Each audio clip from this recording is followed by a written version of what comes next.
I'm speaking with Bishop Hoffmann from the Diocese of Wurzburg in Germany. Bishop, you're very welcome to Ireland. Thank you very much. What are your impressions of Ireland so far? So Ireland is a very green country with many rain, but I heard today if it doesn't rain the flowers wouldn't grow, and that's true. And Ireland is very helpful and brings the people from all over the world together. I have a feeling that this International Eucharistic Congress brings people together and combines them to bring them to Christ. And that is something wonderful, what we need especially in these days. Tell me a little bit about the church in Germany.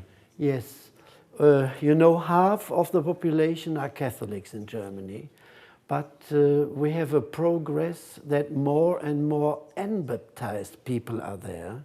So we have a new situation, and the church in Germany is very strong, but nevertheless we have to go to the people. We have to be a church going to the others, not waiting that the others will come to us. And therefore I think the Bishop Conference in Germany tries to make the will of Christ in that way reality, that we are open for the medium, for the different wireless or television or internet or whatever, so that church will bring the good message we have to the people. And it won't be easy in future. You have a church tax in Germany where people pay in their taxes for the upkeep of the various churches and religions. We hear that people are deregistering. Some people are deregistering in order not to have to pay that tax. Yes. Is that true? It is true, but only a few people don't want to pay the tax. The tax is not made from the church, it is made from the government in the end of the 19th century, because the government took all the property of the church. And therefore they said people should pay a tax for the church, but it was not an idea. But without this tax we couldn't do all the good things we do in social, caritative life. And I think the most people know that what we are doing, the government couldn't do with the same money, because thousands and thousands of women and men are helping to be real alive in the charity, to help other people. We have kindergartens, we have schools, we have different meeting points. People can have our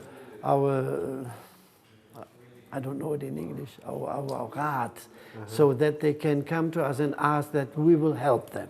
And we do this in a great, great manner.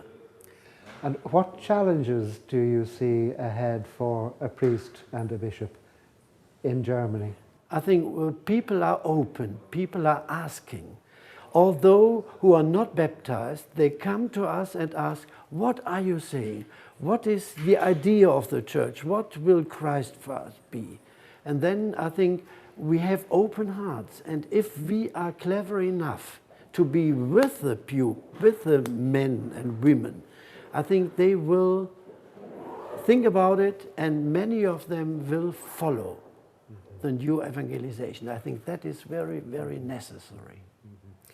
We live now in an increasingly fragmented and secular world, and in a world which, of course, at the moment is undergoing or experiencing an economic crisis like we haven't seen for maybe up to 100 years. That's right.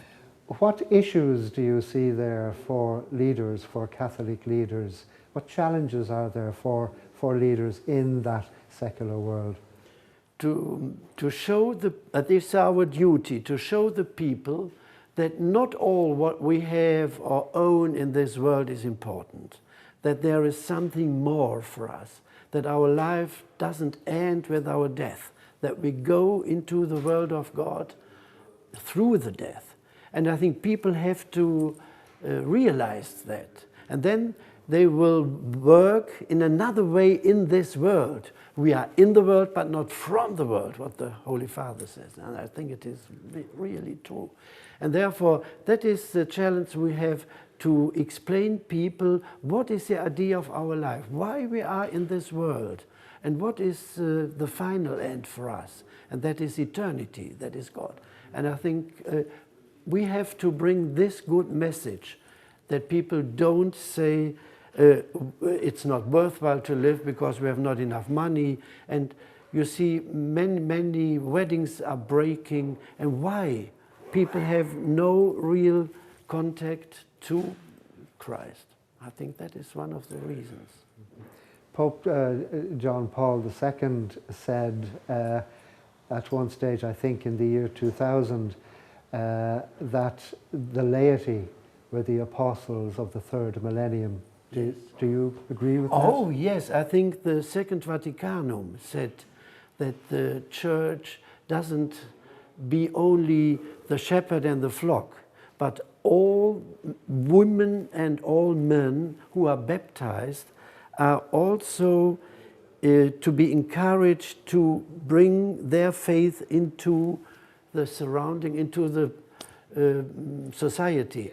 And we have the laics, very, very necessary. And especially how less priests we have, how more the laymen are to be encouraged to help us, and they do.